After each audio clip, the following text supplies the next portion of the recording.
After this video of a cop pushing a woman onto the ground outside of a homeless shelter was released, some Edmonton councillors are questioning police accountability and transparency. You know, as a human being, as an Edmontonian, I am very alarmed by this, and I know the investigation is over, and I think all we want to know is what happened and why. In a statement, Edmonton police said an officer responded to a fight between two women, one of which had a knife, claiming the officer directed the woman to drop the knife, but she refused, expressing her affiliation to a criminal gang, and walked away in an area where bystanders were present. The officer considered his use of force options, given the suspect was armed, and determined pushing her to the ground would require the least amount of force possible to allow him to safely arrest the suspect.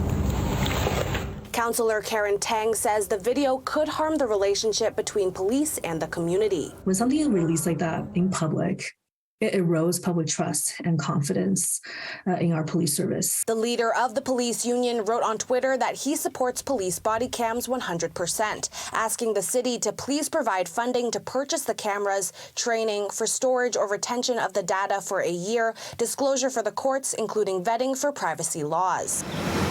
Councillor Michael Jans says Edmonton's police budget is already big enough to support body cams. No one else in Alberta and almost Canada spends more money on policing than Edmonton. Jans says the request for body cam funding is a distraction from what is really needed. What we need are better accountability tools. I would much rather pay for more training, more de-escalation, more civil society services that would help police de-escalate these kinds of situations without using violence. Councillor and Edmonton Police Commissioner Sarah Hamilton says there is a system of accountability in place. Use of force is regulated. It's regulated through the Alberta Policing Standards.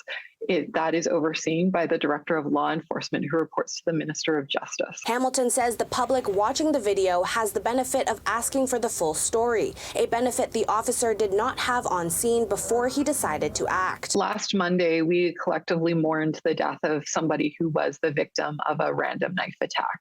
And by Friday, we are questioning the actions of an officer who is intervening in a potential random knife attack. EPS tells City News that the woman was not charged and was released. In Edmonton, Sarah Chu, City News.